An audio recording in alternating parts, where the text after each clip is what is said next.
rules cannot be broken. Rules cannot be broken. That means rules आपके specified है, जो आपको ये बताते हैं कि अगर आप इस काम को नहीं करोगे, if you are breaking, then you may be penalized. Then you may be penalized. That is आपका rule.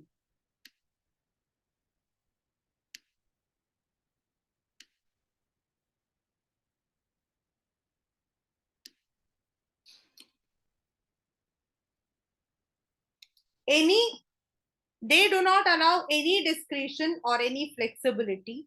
That means आपको ये काम करना ही है. For example, in many of the companies nowadays, there is a rule that you cannot use a social media account for any of your personal purpose. मतलब जो आपके ऐसे व्हाट यू कॉल एज जो बड़े बड़े आपकी कंपनीज हैं जिनके अंदर social media is used as influencing personal purpose के लिए आप यूज नहीं कर सकते. What do they do is, वो लोग क्या करते हैं ऐसे में, they define a particular course. मतलब वो आपका जो मेन पोर्टल है वहीं से बंद कर देते हैं. आपका जहां आपका मेन पोर्टल वहीं से वो बंद कर देंगे. You can not use your personal accounts over there. That's a rule. And अगर आपने रूल को ब्रेक किया then you may be penalised. This is there. Then in some of the companies you have the rule of wearing the uniform. आपको uniform पहनना है. This is the rule. And this is at the higher level. I'm not talking about मतलब मैं worker की level पे बात नहीं कर रही हूँ. I'm talking about the higher level. In I think Bharatiya electronics BEL में ये काम है कि वहां जो लोग हैं they are wearing the yellow colour what you call as dress. उनका पीच या येलो कलर का जो है they have the dress which they have to wear, which is their rule. उनके यहाँ पे रूल है. मतलब बीईएल में whether you are working in the top level management or you are working in the workers level management, they have the color combination. हाँ, the only thing is जो cloth material होता है ना वो अलग अलग होता है. जो आपका क्लोथ मटेरियल होता है वो अलग अलग होता है. तो there is a rule for them. तो rule is where you are following certain norms and अगर आप उसे ब्रेक करते हो तो then you are going to be penalize. Even आपको पेनाल्टी भी देनी पड़ सकती है. आपको जो है you may be even given punishment, you may be given any other. किसी काम पे किसी जगह पे आपने देखा होगा smoking not allowed. That's a rule. That's a rule. Next is programmes. Next is programmes. क्योंकि मैं यहां से भी ओपन नहीं कर पा रही हूँ.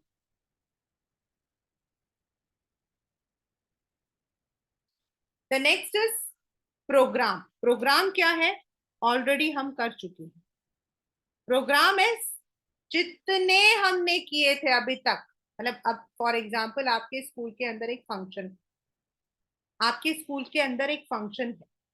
फंक्शन एक दिन का हो सकता है, 2 दिन का हो सकता है, 3 दिन का हो सकता है. तो वो जो 3 दिन के लिए, उस 3 दिन के लिए जो जो तैयारियां आप कर रहे हो वो पूरा प्रोग्राम है. यानी कि उस 3 दिन के लिए मान लो आपके स्कूल के अंदर आपको घुमाने लेकर जा रहे हैं. Your school is taking you to a trip to Shimla. Your school is taking you to a trip to Shimla. अब शिमला जाने के लिए मतलब that is trip to Shimla is the objective. What will be the policy, मतलब बच्चे कब पैसा देंगे. What will be the procedure, मतलब उनको लेने का मेथड, रूम बुक करने का, पूरा वहां जाने का. तो ये सारा कुछ, और उसके लिए स्कूल कितना पैसा खर्च करने वाला है, budget. What will be the rules, बच्चे कैसे कपड़े पहनेंगे, किस मतलब के आएंगे रूल्स, ये पूरा मिलाकर जो बना वो है programme. Programs are detailed statements about a project which outlines objective, policy, procedure, rules, human and physical resources required, budget to implement any course of activity. Programs include the entire gamut of activity. Programme आपका एक दिन का, programme आपका एक हफ्ते का, एक साल का, पूरे उस प्रोजेक्ट को पूरा करने का, हो सका वो प्रोजेक्ट 2 साल का चल रहा. Example, my brother, this is an example, my brother has gone on a project to US. तो जो ये प्रोजेक्ट है उसको पूरा करना, प्रोजेक्ट क्या है, कंपनी को एक डील मिली है,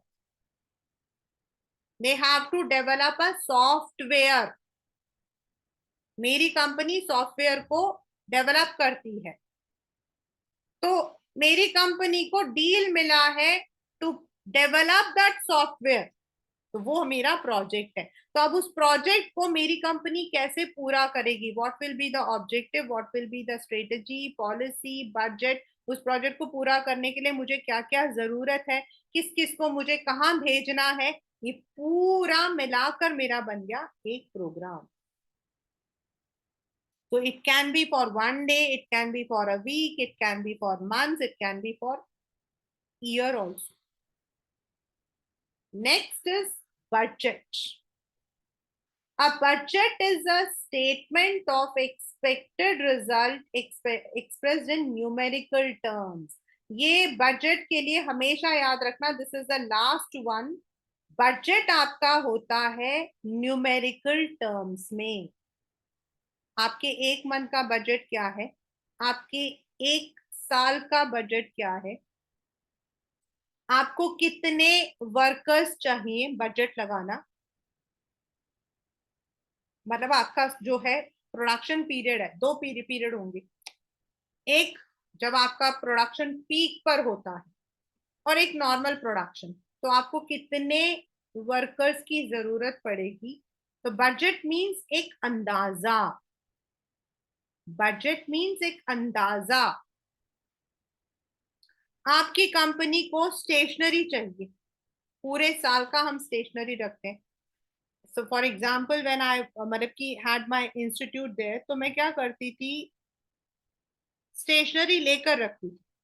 आई would buy the stationery. Now the stationery कैसे हम लेते हैं, it would be depending on किस पीरियड में कितना चाहिए. For example when the exams are there, I needed white paper also, I needed the ruled sheets also, pen also.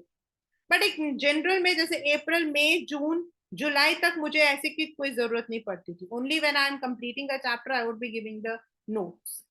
But सितंबर अक्टूबर में I would need more of notes as well as of the paper of the मतलब ruled sheets. And जब दिसंबर जनवरी आता था तो number of papers आपके बहुत बढ़ जाते, तो उसके लिए मुझे एक बजट बनाना पड़ता था.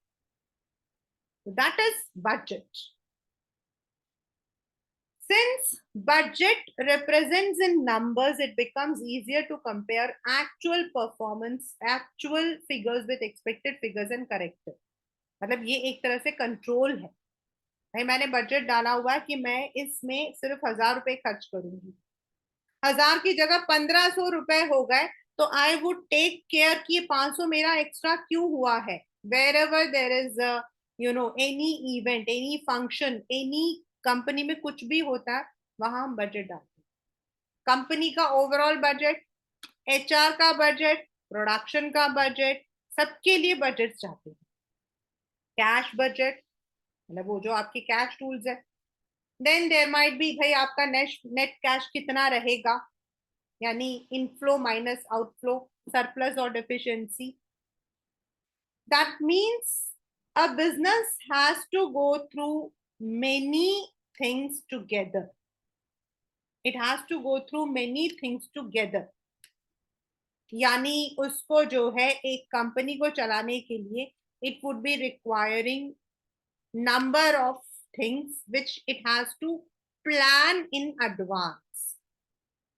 और ये जो प्लान इन एडवांस है इसको हम मोटे मोटे शब्दों में कहते हैं planning.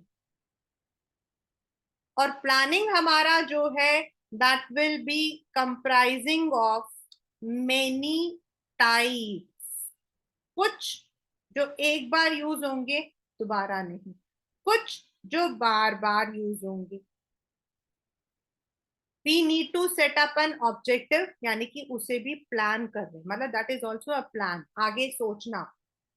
We need to establish a strategy, एक सिचुएशन को क्या क्या क्या सिचुएशन आ सकते हैं, बिजनेस एनवायरनमेंट को स्टडी करना, उस सिचुएशन में what will be the likely way हम उसको डील करेंगे, पॉलिसी। उन पॉलिसीज को हम कैसे स्टेप बाय स्टेप इंप्लीमेंट करेंगे, प्रोसीजर। हर स्टेप पर हम क्या काम करेंगे, मेथड। सारा जो ये मिलकर बना है इनको हम बोलते हैं प्रोग्राम। उस प्रोसीजर, उस मतलब ऑब्जेक्टिव को अचीव करने के लिए हमारी कंपनी में क्या क्या शर्तें होंगी, रूल, कितना पैसा कहाँ खर्च होगा, budget. These all are to be forecast. हमें ये पहले से ही एक ब्लूप्रिंट बनाना पड़ता है जिसको हम बोलते हैं planning. This is the chapter planning.